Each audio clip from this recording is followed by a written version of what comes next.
Welcome to the Bringing Intimacy Back show, where intimacy is real. If you desire to intimately connect with yourself, your significant other, children, family, friends, community, and your higher power, this show is for you. Thus, we explore intimate topics, inspiring life stories, spirituality, and insightful tips on strengthening relationships.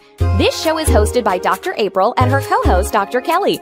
Now let's get this episode of the Bringing Intimacy Back show started, because we share with you the secret power to intimacy to create a life you love, or love the life you create. Now here's your host, Dr. April, and co-host, Dr. Kelly. Welcome to the Bringing Intimacy Back show, where intimacy is real. All right. Hi, Dr. Kelly. How are you doing? I'm doing pretty terrific. Good. Yes. You know, I'm so excited because this month is Women's History Month. So it is a powerful month. You know that, right? It is. Yes, definitely.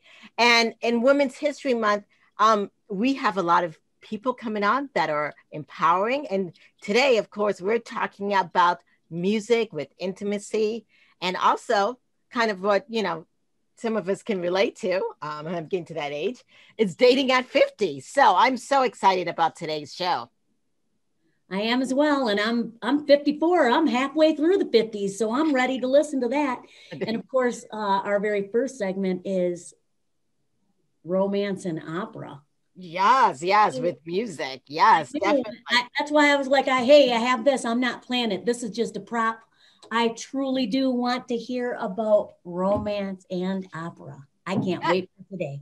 Yes, but I didn't even know that you played a guitar. Yes. Oh, well, you know, I took it up for a little bit, and it looks great on the knee, but I really just know how to strum. Okay. It's about strumming and looks. Okay, yes. What is your guitar's name? Fancy. Fancy. Oh, beautiful. Fancy. Yes. Yes. Before we definitely get started on the show, the one thing that I want to empower people is we have also a new nonprofit that I want to highlight, and it's called Freely Give. It is a nonprofit for empowering women. It's done by a good friend of mine, Karen Spears. And in this, what they do is empower women, and they put mentors associated with women and with girls. And they have a program called Fort Myers Girls Track, where they actually walk and they work on healing and dealing with the mind, body, and spirit. So if anyone's interested, you'll learn more about it. It's on my website. Visit freelygiveinc.com, freelygiveinc.com. And the phone number is 239-226-0964. So I want to talk to you about our guest today. She is someone very special in dealing with intimacy and opera and the music thing. I would like to welcome Bridget Cooper. Welcome, Bridget.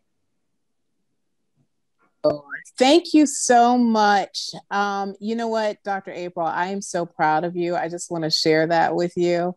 You are just a trailblazer in your field. And I've been reading a lot about what you've been doing, your efforts, your just everything, and the importance about building relationships and maintaining them. And people, that is really something that people have to learn and be coached at oftentimes. I mean, sometimes it's just, we take it for granted, many of us. But at the same time, there are many people out there who I think once they have the tools that you have to offer and this program will offer, I think that just gives everyone a foundation into getting along a little bit better, being able to be heard, feeling like you're being able to be heard, even if you're at opposite ends of the spectrum or a disagreement. I just think that I really applaud this platform and what everyone is doing to promote that. Oh, thank you. Thank you. But also, I've kind of taken you for granted. I don't know if you guys know Bridget, and you go by Bree. She's an award-winning classical singer. Did you guys know that? She's the owner of Productions, the performing creative art media and lifestyle brand. She also has her own podcast called Harbor for the Arts, which has been in season for a while. And she has done a lot. You know that she's ran. Yeah, last time I was it last year, I tried to get you on. Yeah. Yes. Yeah. She was running for the United States Congress. Did you realize that? Yeah. Yes. I mean, so she's not got music and a lot of death and soul. I mean, she's intelligent, and she's also been named 25 Women Changing World by Conversation Magazine. Yes, she is on a mission for this, keeping this classical arts like opera, which is beautiful. Thank you. Yeah, I am so proud of you. Thank you. Thank you so much. I really appreciate that. That means a lot. Just it's always nice, even though people say, oh, you shouldn't want to, seek validation from other people. It really is, it does matter when you work hard and you're not out here to, it's nice to seek popularity or anything like that, but it is important that people validate or you feel validated with the work that everyone does. Everyone just wants to feel like, oh, wow, people notice that I'm putting in some work and effort into making things better for other people. Yes. How did you actually get involved into opera? Hi. So opera for me, it pretty much started at, I guess when I was 12. I was in school. I remember just normal 12-year-old. And I remember my friends would always say in church, like, gosh, you have a beautiful voice. And I would just sing these hymns. And I was like, oh, thanks. Okay. So I will never forget my music teacher at the time. She called my mom and said, you've got to hear her.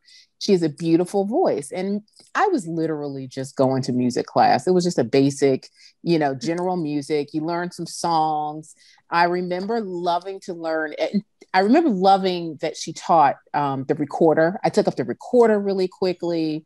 She would let me try to take beginner lessons on the piano. And it was her that actually contacted my parents and said, wow, she has a really beautiful voice. And it's not like a gospel voice or anything like that, like contemporary that you'd hear on the radio. It was really something that was more like classical. And at the time, I didn't, I wasn't thinking about that. But anyway, so she said, I'm going to give Bridget a solo at our next concert. I want you to come hear her. It was no pressure. They never said anything to me about it. They just said, oh, you have a solo at the next concert. Great. We're just going to go and, enjoy it. So it went really well. And then that was the start of it. So after that, I remember my dad saying, you have a really beautiful voice. You should think about majoring in it. I was like, what's that? When you go to college. And I remember I was in 7th grade at this point. So he's already thinking about, okay, well, this is what you're meant to do. You need to focus on it and all of that. And so that's kind of how it started. And he always had an appreciation for music. He loved music. He loved classical music. He was always in the concert choir in college. He dated several opera singers from what I found out. He dated Grace Bummery at one point. And that was when they were studying at Boston University. And I had no idea about that. I was like, oh my gosh, that's so wild. So anyway, so that's kind of how it all started. This is your dad? Yeah, that was my dad. My mom used to be an opera singer as well. So would you say genetic? This is a genetic gift? I think when people say it's even if you do something completely different, it's something that's like in your DNA. You know what I mean? Like, I really think that some things are just kind of handed down from generation to generation. And I think genetically, yes, the voice has a lot to do with it because my mom used to sing, my dad sang. But I also think just the understanding it and how it came into my life has been kind of just built in already. I really felt like there was nothing, there were other passions that I had, but there was nothing that was really meant for me except for music. And I had to learn it too. It wasn't like, oh, I woke up at 3 and was like, oh yeah, I'm going to do music. And I was really, I had my own flaws too, because I was really kind of like not focused. And I didn't realize how much effort it took, because it wasn't just, oh, I'm going to memorize this song, which was easy. But then you start talking about the craft of it, learning your sight singing, understanding what theory is, how to compose a song, how to instrumentation, all of that. And that's what people don't realize, that part of it, learning in different languages, how to sing in different languages, understanding what the voice types are, and comparing different opera singers. So it was then, and then all of a sudden I started getting tickets to famous opera singers who were in town, like, oh, oh, we're just going to go hear Leontine Price. Oh, we're just going to go hear Kathleen Battle. So all through high school, my parents would always get me tickets to these things, or my music teacher would somehow a ticket would end up in my parents' hands to go see a concert or an orchestra concert or something like that. And it just stuck. And by the time it was time for me to apply for high school, you know, we knew that that's what I was going to end up doing, something in music. And I, you know, just kept at it. It wasn't easy, but I kept at it. Yes. And so with that, keeping at it, and you have a great voice that it's so intimate, you know? I don't know with you, Dr. Kelly, but when you listen to opera, and then if you ever have listened to her, you feel like you're really there where she's singing about, you know what I'm saying? You feel really intense. How do you do that? And what does that mean for you as a performer? Part of that is training and understanding that, one, you're trying to connect an audience who may have never been to an opera into a whole different world.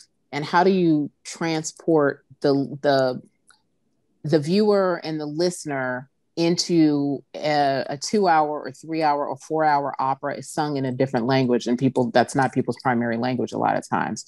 So it's about creating that feeling. It's about the staging, the costumes, how much time you really spend outside of the performance, translating a whole score, oftentimes understanding what you're singing about. And that really plays a role in how you connect with the audience. Because if you don't know what you're singing about, even if it's in a different language, then how are other people going to understand that and feel that? Bridget, you know, you're going to have to, please forgive my, if there's any, you're informing and educating me. Oh, well, that's always good. You know, I think opera is so romantic because I always see it in these movies, and they're dressed up in black ties and red dresses, and then they're like sitting there and they're crying, or they have sex later, or, you know what I'm saying? Mm-hmm. Like it's either like it's not just me, right? And it's not just the movies. I honestly have not been to an opera in person. Mm-hmm. So I feel a sense of shame by that, but you're inspiring me to go. So what would you say to our listeners who have never been to an opera, such as myself? You know, that's what my platform has also been about. A few years ago, I created a TV show called Opera Luscious. And that was literally to connect people who kind of always wanted to go, but it's really far removed. Like, do I really want to sit through 2 hours in another language I don't understand what's going on, and people who are, you know, as some of my friends say, highfalutin, you know? So part of that has been on my mission to really just advocate for the arts and have people just like yourself who are interested, and that curiosity is there, but you don't know where to start. So with my TV show, what I did was the mission was to basically show people how they could incorporate opera into their daily lives. And what I did was I talked to people who like makeup artists. We all like makeup. I mean, if you're a woman, sometimes you like it, even if you're a guy, you like makeup sometimes, but makeup artists, and how you can take inspiration from an opera and bring it into your daily life. So we did one segment with a celebrity makeup artist who used the opera Carmen and Madame Butterfly.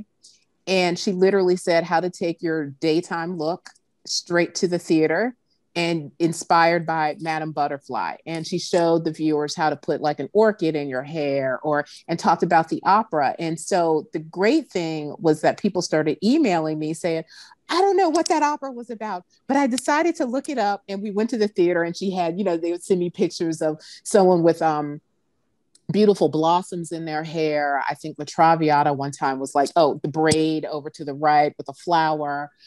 Carmen was definitely like the red lipstick, a flower in her hair, a red top, and the red rouge.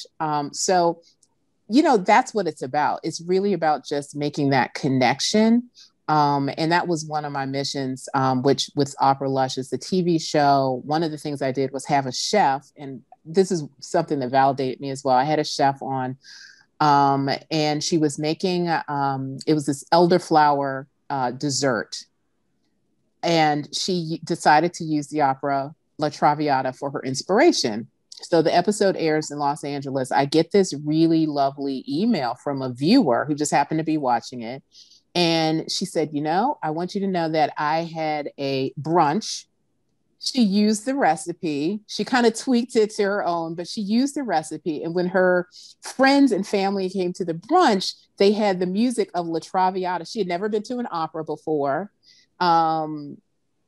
She was so inspired by this recipe and thought it would be so different for her brunch that she decided to have some of the music playing in the background. They went through the whole thing. She said she didn't say a word to anybody. She just said, they were like, okay, this is new. You've got classical music in the background.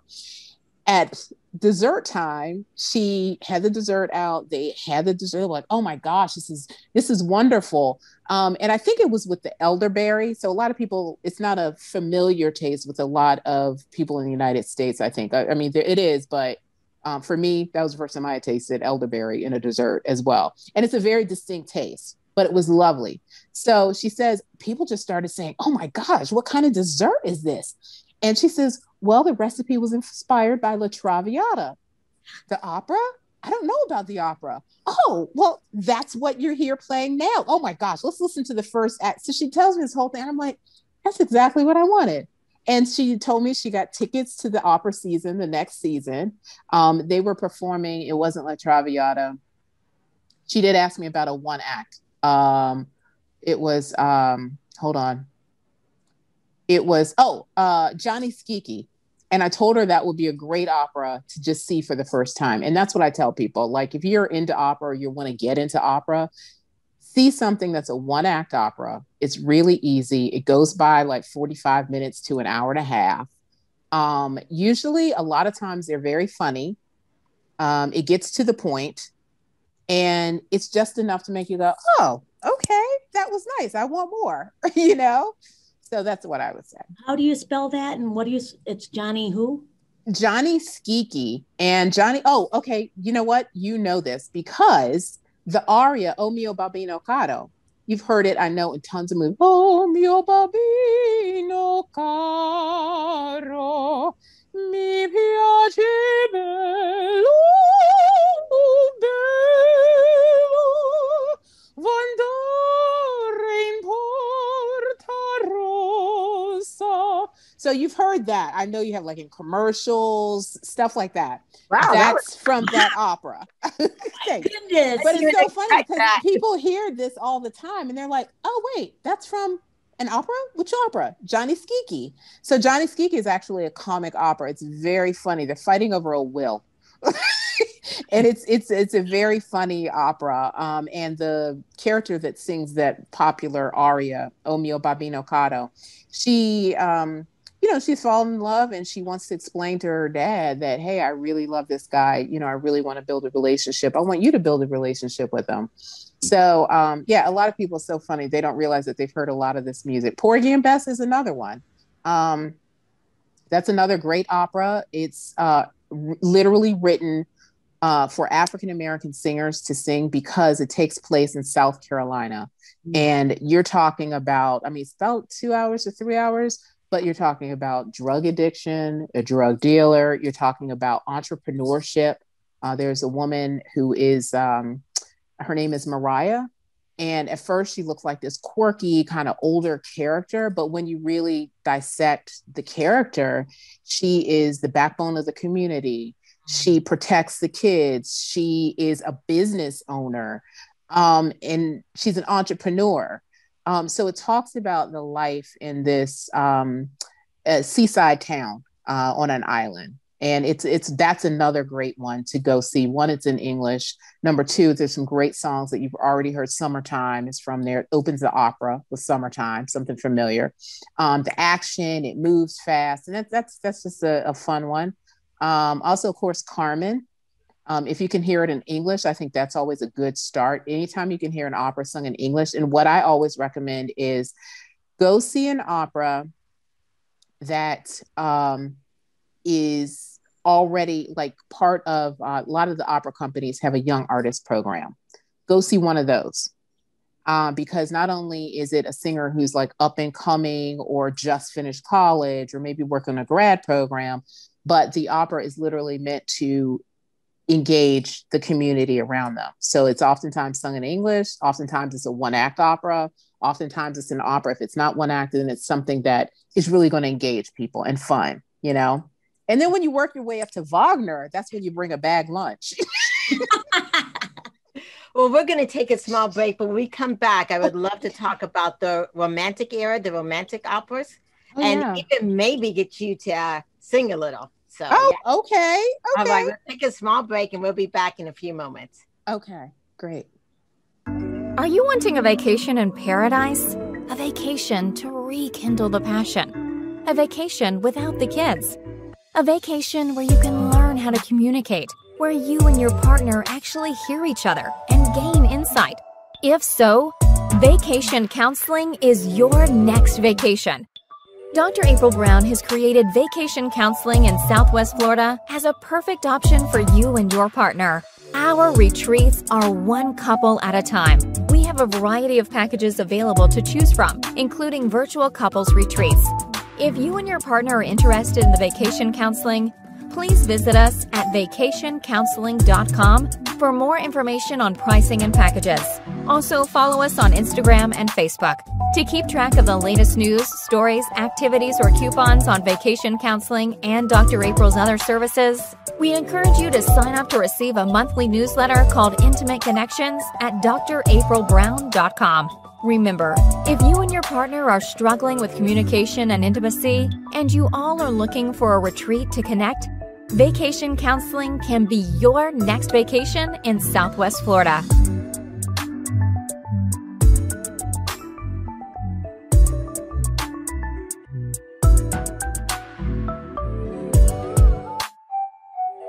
Welcome back to the Bringing Intimacy Show, where intimacy is real.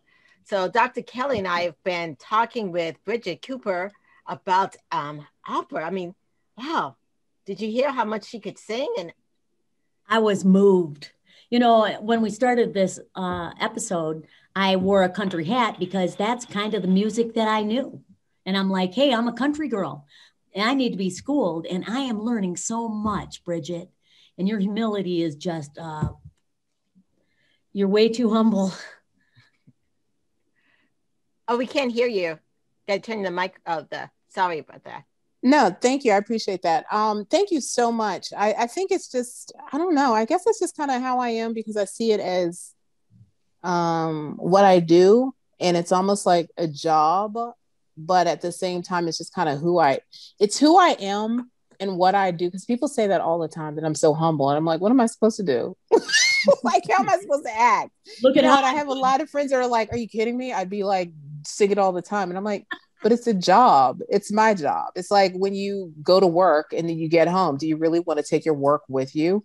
No, you want to enjoy it. It's what you do. It's who you are. But at the same time, you really have to keep everything in perspective. And the business is hard anyway, because it's so up and down. And especially with my podcast, we were talking about on Harbor for the Arts, we're talking about how the pandemic has affected artists. And one of my reasons for wanting to really go into production and everything like that was because I didn't want to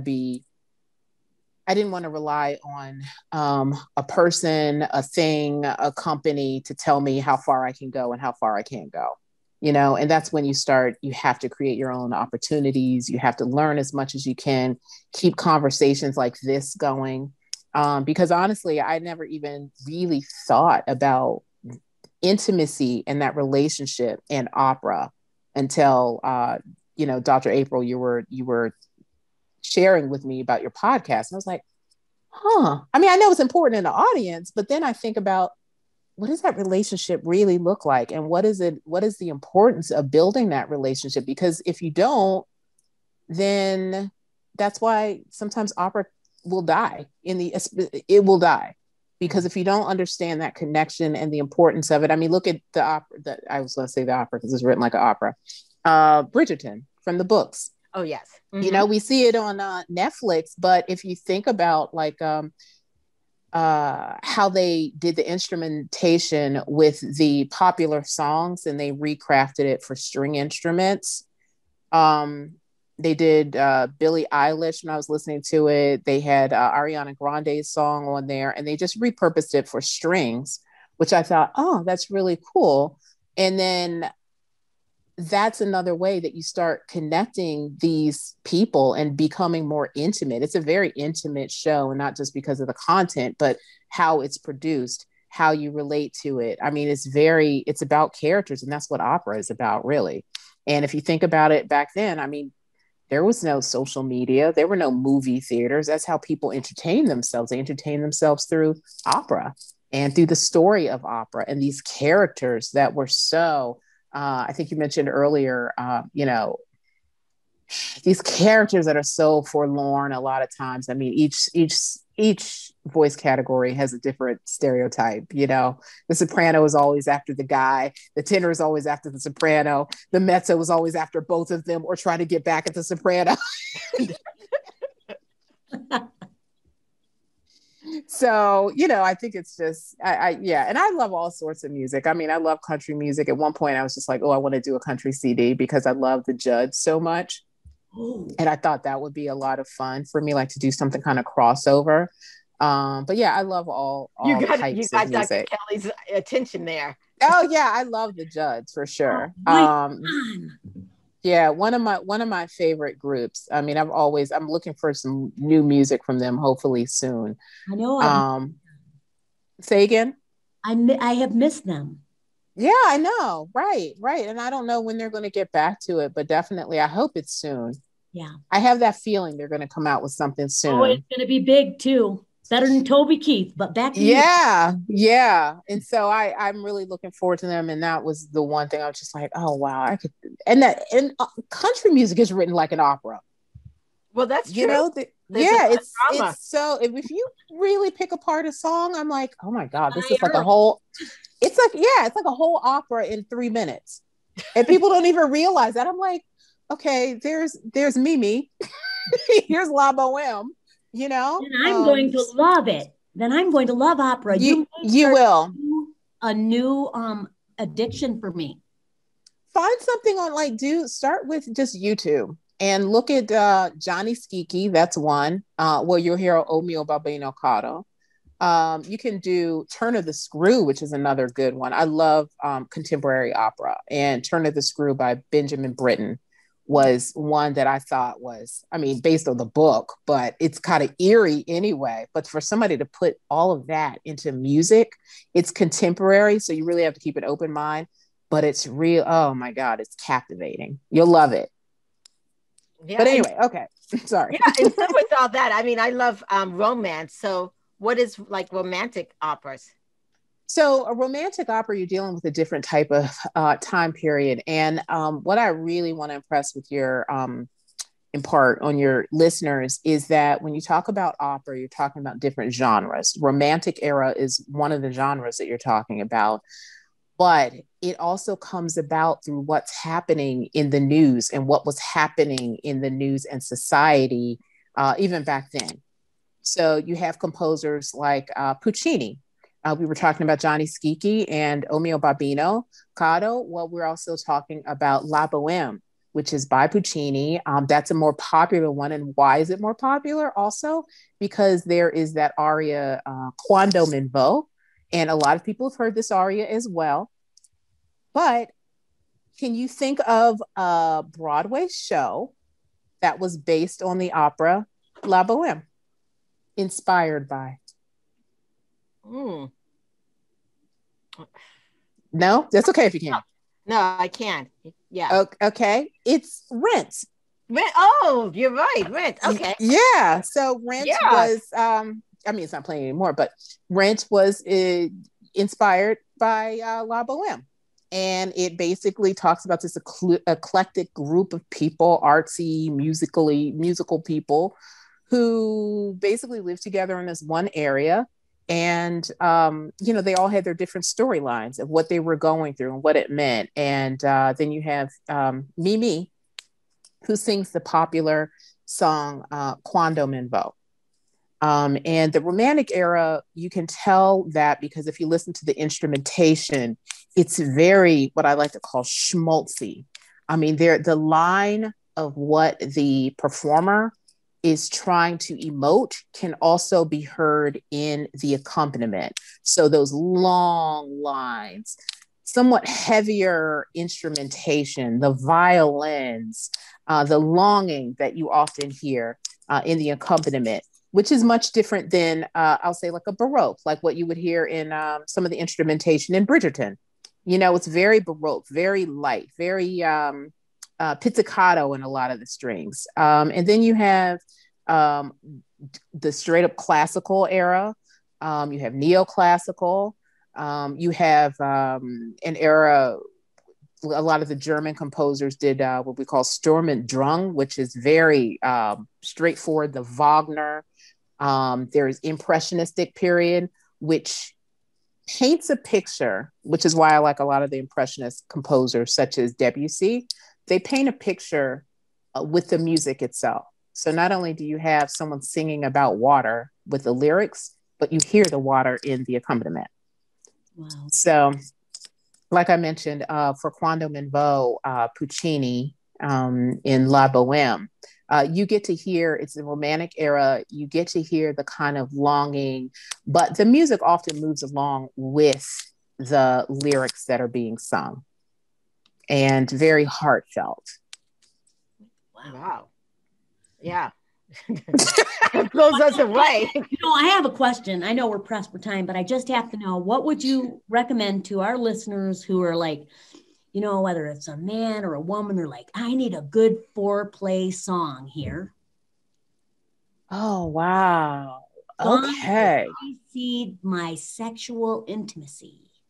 Oh, that's a good one. Let's see. Okay. There's several.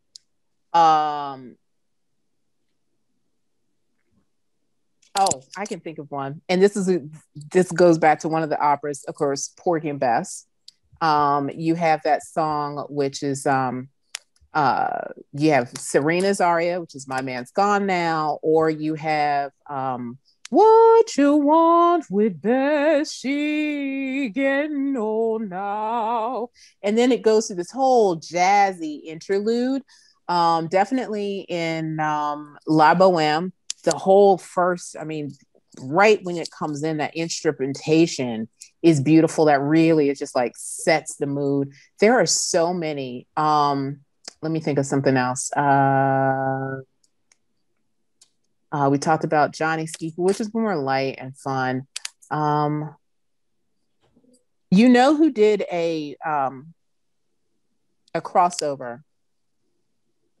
Kiss of a Rose, Seal song. Do you remember that years ago?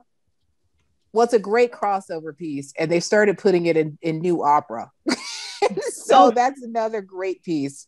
But there's so many. I would love to send you a list of, actually I have a Spotify account that has a lot of different opera tunes on it, which like there's stuff for cooking, there's stuff for working out. They're just arias that are just fun to sing, to get you to feel motivated. But yeah, it's on a Spotify playlist, Bridgette Cooper, mezzo soprano. Thank you. So I'll keep adding more to that now that you say that. Yes, because we could actually put that, I don't know if you have it somewhere, we could put that link in the show notes. Okay, I'll send that to you for sure. Yeah, definitely. Yes. Thanks. People are like, you know. Mm-hmm. That's a great one. I was like, oh, yeah. I'm going to follow you. Oh, please do. Yay. Yes, definitely. So can you actually sing us a little bit of something that you really feel passionate about, and that maybe even represents you? Oh, okay. Sure. Well, we can do Quando Menvo, since you were talking about romantic opera and that building of the relationships and intimacy. So Mimi, she sings Quando Menvo, and she's talking about just being kind of a loner by herself, and what it means to, like, when she walks through the streets, and, you know, she has a reputation, but she walks through the streets and it's just her. But then she really has a secret behind all of it. She has a secret that's just hers and hers alone. And she likes to be coquettish a bit. So this is Quando Menvo.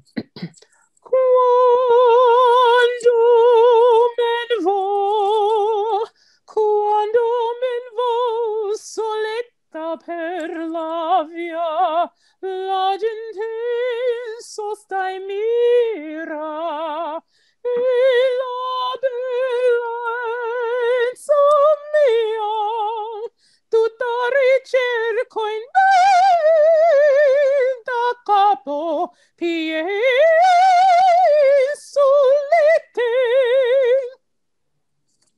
Wow. That was just the first little, little verse there. I'm putting away my cowboy hat. But you can mix it. You can mix the cowboy and yes. Let's get those judges back here and we'll have a song. Oh my gosh, I love your hat. Yes. I did it, Bridget Cooper.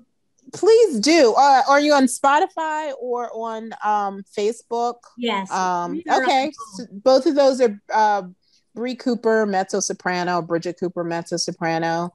And also I did a collaboration several years ago with a young rapper, and we did Time to Say Goodbye, Andrea Bocelli. Awesome. Time to say goodbye, soave vento, se le vento. So anyway, it was that, me singing that, and then he had this fabulous rap underneath of it. So God. That's on the page as well. But that's something that, I really like getting people inspired about, the different ways you can bring some of the classical music to life, Right.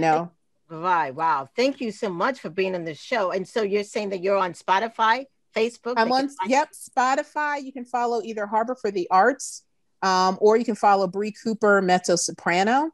Okay. You can listen to my podcast, Harbor for the Arts. And also when I ran for Congress, I wanted to definitely have some sort of civic engagement platform. So there's a podcast called Cooper and Company. And then of course, Facebook, Instagram, Bridget Cooper, mezzo soprano.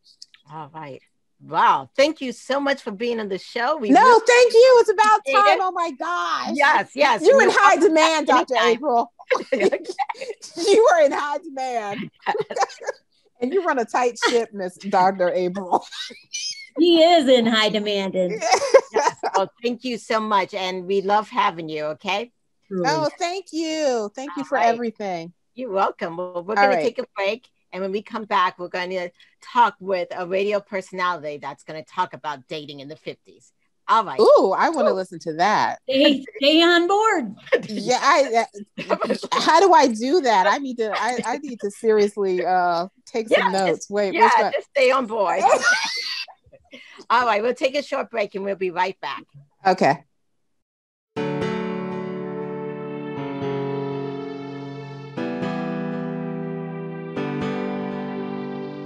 If you are listening to this commercial, you have a pulse. If you have a pulse, you have stress.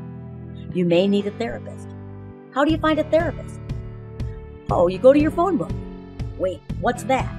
Go to the World Wide Web, you type in therapist near me. And then you find a list of acronyms. LMHC, LPC, NCC. How on earth do I understand this and navigate this? Go to drkellyboucher.com. Dr. Kelly specializes in helping people that struggle with anxiety, stress, burnout, grief, depression, compassion, fatigue, sleep issues, body image issues.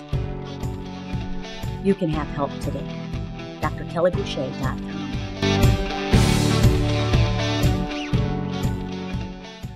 Welcome back to the Brilliant Intimacy Show, where intimacy is real.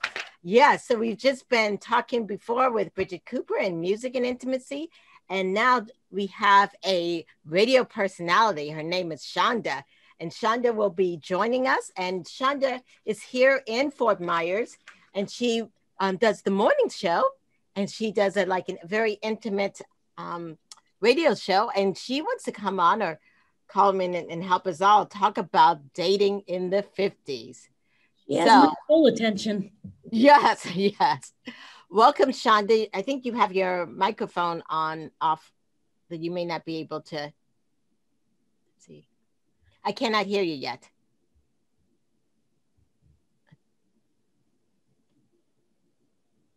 No, the microphone thing is still on.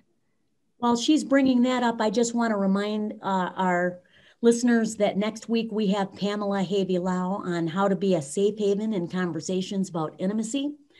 And we want to remind you to also be sure to like us and follow us on YouTube, as well as Apple. And now we're back to, is it Mallory J? Is that your alias? Yes, that's my alias. Nice.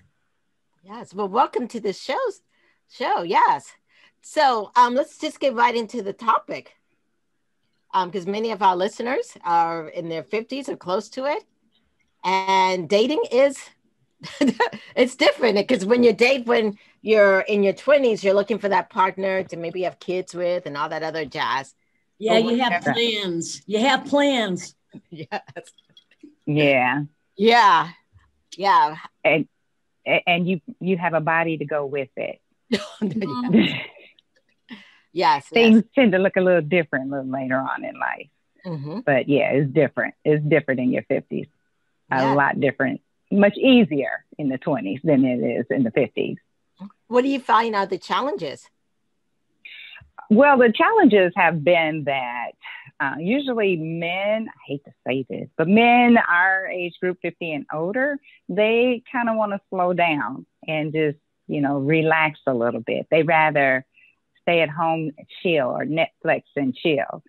However, we in our 50s, women in our 50s, we kind of feel like, hey, it's time to get out and about. We've been tied to family and our kids, and we're becoming empty nesters. So we want to see what is out. What is it like to just be on the go? I mean, on a Friday night, just be able to just take off and go off to another city or something, and just be free with that compared to, we're more spontaneous to do things than the fellas are. They like to just take things a lot easier. Yeah, I never thought about that, but that's true. I mean, now we're really wanting to go. I mean, even myself want to go and do things. Yeah. Yeah. So how do you find someone who can go and move and do a lot of things if they're all just sitting there watching Netflix? Yeah, binging. Yeah, they are binging, right? Okay, so I have been on Match for a while, and how the young people say, the millennials say, for a minute. And so prior to COVID-19, you're kind of doing similar things that they would do on the other apps. And that would be kind of like, you chat a little bit, email, then you might, when you feel safe enough, exchange, for a phone number, and then go out for coffee, or in my case, a smoothie or what have you. After that, they kind of like, okay, that's the most energetic they might get, and it may extend off to a dinner date or something like that. But it kind of starts with just those things. Since COVID-19, things have changed. It just moved straight to how the millennials do it, FaceTime. You FaceTime for everything. And unfortunately, a lot of the gentlemen who are over 50 aren't comfortable with that. They're not comfortable with FaceTiming. They don't really care to use text messaging. And so they would prefer to just talk on the phone. So it's been a little different. It's fun. It's funny. Not fun, but funny. Are you inferring that you're dating older men or men your age? Usually men my age. So it's like 50 I do have a limit. What's your range? We need to get that out. What's your range? To be honest, I have a range of, like, I'll say 50 to, a little older, or 48 to 50. However, don't be surprised. I have been, a lot of younger gentlemen have reached out to me. So about 40, 35. I've dated one that was in his late 30s. So yeah, the younger gentlemen are quick to use these dating apps with no problem. So you They know the maneuver. rule. You know the rule, right, Mallory J? The rule is, What's the rule? Dr. April and anybody listening, here's the age rule for dating. You take what your age is, you divide it by 2, and you add 7, and that's the youngest date. So that's what they say. So I'm 54, so whatever half of that is. So I have that, and then I can add 7 to that, and that's as young as I can. Well, that would be 32 for me. That would be 32. So, yeah, they've been a little older than that. They've been about, well, they might approach me, but 35 and older have approached me. And like I said, I've dated someone that was 39. Right. I think when dating younger men, it's also then that part of the children aspect. And at a certain age. Yeah. Yes. And you know, I have adult children, so I have adult kids. So it makes me a little nervous when someone is a little younger than I am. And with the 39-year-olds and 38-year-olds, they're like, oh my goodness, I want to be able to introduce you to my mom. And I'm like, my mom and my grandma will love you. I'm like, absolutely not. We're not, we're not doing that. And that's like me. Yeah. Mom is my age. And I'm like, no, let's not do that right now. How about let's hold off on that conversation a lot later. I'm not her.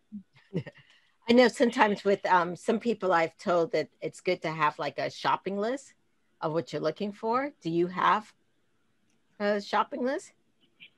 Yes, I do have a shopping list. Unfortunately, I think my girlfriends are like, you're sticking to that shopping list. You should change some things around my shopping list. I feel I'm not asking for a lot. I'm not. I think what I'm asking for is someone that's kind of similar to me to a certain degree. You know, I'm kind, compassionate. I care about people. I worry about, you know, making sure that our communities are taken care of. I advocate for people in our community. In addition to that, I have my career in radio, which is usually, I'm be honest, that is the turnoff for a lot of potentials. And then why is that a turnoff of what you do? It's a turnoff. Because they think you don't talk about them on the radio station? Yes, and Dr. Brown, you know I do. You know I talk about it. Yeah. I share a lot. And they're like, yeah. Yeah, if they keep listening to the stories, they might figure out which person I was talking about on the date. So usually after a weekend, I'm quick to share a situation on a Monday show. Yes. Okay. But yeah, I'm assuming you changed the names a little bit to protect them. I try not to use names at all. I'll say he or she. Be honest, I lie and say it's my girlfriend. So I'll be like, oh, my girlfriend went out this weekend and we talked about it. We got together. And yeah, I'll do it like that. I change it up. I don't use names. Yeah. But if they listen to the story, they'll figure it out. I always say, well, we'll just call him James because that's his name. Mm-hmm. You say, hey, just use the name James. Yeah. Okay. So yeah. Yeah, I'll give you a brief example of a recent date. James wanted to take me out, and he used a Groupon. Now, at the same time, this is true. I have another best girlfriend. She had a date as well. I'm not going to use her name, but let's just say Sharon. Sharon had a date with Michael that started out with a pedicure, and then afterwards they had dinner. And he pulled out a Groupon. Well, afterwards, Sharon, she's texted me throughout this time. And then after the date, we call each other. She's irate. He pulled out a Groupon. She said, what is up with this man pulling out? He's too grown to pull out a Groupon. And I just shared the same thing. I'm like, well, my date pulled out a Groupon, and I'm not really upset about that because I'm somewhat of a frugal person. That's on my list. I'm kind, compassionate. I'm a little frugal person. So we all like to save it. It's been a difficult, year. The past year has been very difficult on a lot of people. So I don't anticipate that this person will be getting on a private jet going anywhere. So it is what it is. But yeah, it on my little shopping list, it's not a lot. Just a kind of compassionate person, someone that they understand the work that I do. Another thing is because I'm a people person, that might be a turnoff. And even my children will tell them, it's like, yeah, everybody knows her, but they don't know her. And then people ask me, do you know them? And I'm like, no, I really don't know them. But I make them feel comfortable enough to share. So it's a good thing. Good. But yeah, they would have to be, coupons is okay, but they would have to be financially stable because none of us financially stable. Sugar mama in our 50s. No. Oh, I make that very clear. I'm no one sugar mama. So for the young men, that's why I had to tell them. Another one of my characteristics of things that I have as an issue is I don't cook like most women do. So men, the first thing they want to say, oh, she has to be able to cook. And I let them know day one in the first conversation, I don't cook. I've been blessed that in previous relationships, the men were more domesticated than I. So they cook. And so they're like, well, how do your kids eat? Well, we eat out most of the time. And then after that, then I can do some basic stuff, but my kids prefer that someone else is cooking over mine, or they prefer to go out to eat. So oh wow. So we have a question from a guest. They're asking, in COVID, it's been so isolating that they don't, and they're now wanting to start to date, and they're in their 50s. How do they even go about doing it? Well, there are a couple of apps that people usually go to first. Like I said, I'm on the Match app. There's the Hinge. However, if they're a person of color, blackpeoplemeet.com. Well, I try to explain to people if they don't understand that a lot of the different apps that are out there are really subsidiaries of Match. So they kind of it's the same thing, and they just kind of change the name. And except for like Christian Mingles and something, there's another one that's eHarmony is not associated with them at all, but a lot of them are very similar. So they can kind of like just, pick and choose. There are some that are not of good quality. I've learned from my girlfriends. I've not experienced. I kind of take their word for it. Plenty of fish. Yeah, I didn't say it. But I'm like, how can I be the best looking person on an entire website? I doubt it. I didn't say it. I didn't say it. I said it. I'm like a fisherman. I was like, hey, whoa, and then I'm like, am I swiping right when I should be swiping left? I didn't know. Right. And then, so unfortunately, one of my girlfriends, she's the one that utilizes that one the most, and she always has horrible dates. And I tried to get them on, my app, but, it's to each their own. They can try. You get an opportunity. Each app will allow a person a free, free look. You just have to really kind of go back and forth. And unfortunately, to be honest, everyone's on just about every one of those different apps. So is it better when you swipe those ones that is it Bumble, Tinder? Tinder, yes. Tinder's the one where you can swipe left, swipe right, and swipe right, and it lets you know exactly where that person is. I don't like that. I don't need that person to know my location. Oh, that's it tells your location. Yeah, I don't want that. Does the Bumble, the woman gets to strike? I thought so. Yeah. Right. But I didn't know it tells you exactly where your location is, which is kind of. Tinder can. Tinder, yes, it can. You can opt in, opt out of it. They'll tell them. Find my next hookup, because that's known as a hookup. It's like you're ready. I guess that's when you need the location, I guess. Yeah. The closest Tinder is the hookup. Let's see, where are they? Oh, right. That would be, you're right. That would be the quickest. Yeah. Siri, where's the closest Kohl's? 3.6 miles. Hey, Tinder, where's the closest? Yeah, they'll tell you exactly where they're at. They're like, they're around the corner for you. Oh, Lordy. It's like, okay. Not a very COVID-friendly dating app. Right. No. But yeah, with COVID, a lot of them have allowed people to be able to just kind of like FaceTime. They have in their settings a video chat that you can utilize, but most people have them on their phone. So if you feel comfortable enough to do that. So I just kind of like FaceTime on my phone. Okay. So I guess the first date is always the FaceTime or video date before you actually meet a person in person.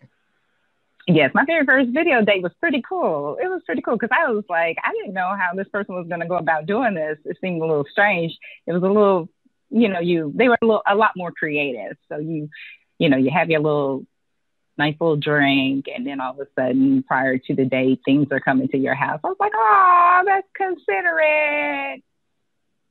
After it took a while because you're sharing information. You don't want to share too much information. So with that, we had, my date and I had spoken for a while before disclosing my real location. Right, definitely. But it was different. That was different. Yeah, I would think you would also probably have to tell one of your best friends if you go on a date somewhere where you're going and stuff. Dr. April, not only do I tell them, honey, I send them pictures. I'm like, if anything ever happens to me, this person got me, okay? That's true. I never thought about that. Yeah. My sister is a cop, so I Dr. April Brown, check this out. Not only do I do that, but if I'm outside, you know how you're kind of like waiting or you're walking by, I will take a picture of the car. I will happen, to walk around, take a picture of the license plate. Yes. And on my phone, I have the 360 app. When my kids need to know where I'm at, oh, mom is traveling down so-and-so road. So, yeah, everybody knows. Everyone knows. It used to be back in the day, I would call a friend that was a police officer and do a background check on you. Well, yeah. There's a new app. What's it called? Oh, I can't remember. That's okay. But there's a couple apps that I have discovered lately that help you know who a person really is. I was catfished last year. Really? Oh, my goodness. Yeah, we'll probably have to do a catfish episode, Dr. April. But yeah, if it looks too good to be true, it might be. But I was thinking about when you were talking. You did a video one? Yours was a video? No, it was all via text. It was only the first 5 days, and it was a plenty of fish thing. Okay. And then I was like, wow, if it's too good to be true, it is, and I did a reverse image check, and the person had 4 different accounts with 4 different names. Wow. I got catfished. But going back to the video and dating, here we are in our 50s, we're dating. And if you do FaceTime, I would have to say, I may look tall, I may sound tall, but I am not tall. When people are like, wow, I thought you were taller. Yeah. Nope. You have to do some descriptions. Yeah, and one of the other things in reference to the FaceTiming, I'll FaceTime like a lot in my car, or I'll make a request to FaceTime immediately, and just to see how comfortable they are. And usually, like I said, the older gentlemen our age and older, they're kind of like, oh, I don't want to FaceTime, I'm out here driving. And I'm like, okay, pull over and do it. And the reason why is that I've learned that they've done that to me. I call it catfishing. Yeah. So for my experience, a person, if I've met at a meet and greet for coffee or what have you, had been watching me from their car. So they watched me enter the location. And I was like, are you coming? And they're like, yeah, sure. Come to find out that they're just watching me from behind, just to make sure I look like who I look like. So I've had that experience a few times. I started doing the same thing. Now, I'm not a mean person. I'm still going to meet you wherever you are. But the whole, I understand that men are visual. But if you're going to ask me for a whole bunch of different pictures, and then I ask you for a picture and come to find out you altered your picture, I'm a little frustrated when I see you. And then I got to lie to you and tell you, yes, you do look like you do in your pictures. You don't have to lie. And I continued on with the meeting. Yeah. So does that qualify for catfishing? No. Because I talk about a lot of that on my show. I get frustrated with that. I've expressed that to you before, Dr. April Brown. And that's frustrating. You asked me to send you all these pictures. And to be honest with you, these are the same pictures that are all over my social media. It's no different. Right. Yeah. So I feel catfished all the time. Mm-hmm. Yeah. And I hate to say this too. But yes, our gentlemen that are kind of like older, they get a little stuck on those photos from back in the day. They have their service photos. And it's like, honey, you have not looked like that since, you've been in the Navy. You've retired from the Navy. You've retired from the Army. Why are you sending me pictures of you in the armed forces? Right. But is it okay to just tell them you don't really look like your picture? I think I might need help from you with that. Okay. Because I'm always a nice person. I might need a little help with that. Yeah, but I think being honest isn't being mean. You're just being authentic. You're being honest. Hey, I need to work on that. Let me tell you something, Mallory J and Dr. April. I said I was a fisherman earlier, right? Well, here's something that I learned. When I go fishing, let's say from the pier, and I take 2 poles because I want to catch fish. So I have two rods in 2 lines in the water, we call it. And didn't want to lose somebody's attention when I said rod, but whatever. I have 2 lines in the water, and I never catch a fish when I have 2 lines in the water. I never do. I have been fascinated by that fact because you have to hold it. It's very sensitive. You have to figure out if they're interested, and that's true on fishing. Like, okay. And then you set the hook. So if you have 2, you can't pay attention to the line in the water. You can't set the hook. You don't catch anything. So my encouragement to anybody dating in their 50s or otherwise is to have 1 line in the water, to know what you're fishing for, have the right weight or have the right bait, and don't be afraid to wait. Because you're That's some good advice. Thank you. Yeah, that's some good advice. If you ever want to go fishing, I'll take you fishing. Thank you. I probably need to go with you because I do just the opposite. I think I fish like the young people do in their 20s. I'm like, okay, 5 or 6. Whoever keeps my attention the longest, good luck to you. So, but I don't tell them that. Okay. But yeah, I do. Well, Mallory J, it's been a wonderful having you on the show. Yes. So if people want to get to know more about you, where can they find you? Oh, absolutely. You can find me at WCKO 1075 Jams. We are home of the Steve Harvey Morning Show, middays from 10 a.m. to 3, and that includes Saturday as well. And, of course, on Facebook, which a lot of my show is also on Facebook, is Mallory J B Jammin', and that's MALLORY J B Jammin'. All right. Thank you so much again for being on the show. You're welcome back anytime. Yes. Thank you. Thank you. Check her out. Yes. Thank you very much for having me. I really enjoyed meeting you, Mallory J. I will be following you, and I hope you catch your fish. Thank you. Thank you. Finally, someone is on my side. Thank you. Thank you. It was nice meeting you as well. Yes. Yeah, have a good one. Oh, same to you. And this has been Bringing Intimacy Back show. Yes. Don't forget to follow us on social media. We're on Facebook, Instagram, LinkedIn, YouTube, Twitter, and now even on TikTok. And we have some upcoming shows. You want to tell us about that, Dr. Kelly? Yes, next week we have Pamela Havey-Lau, who is talking about how to be a safe haven in conversations about intimacy.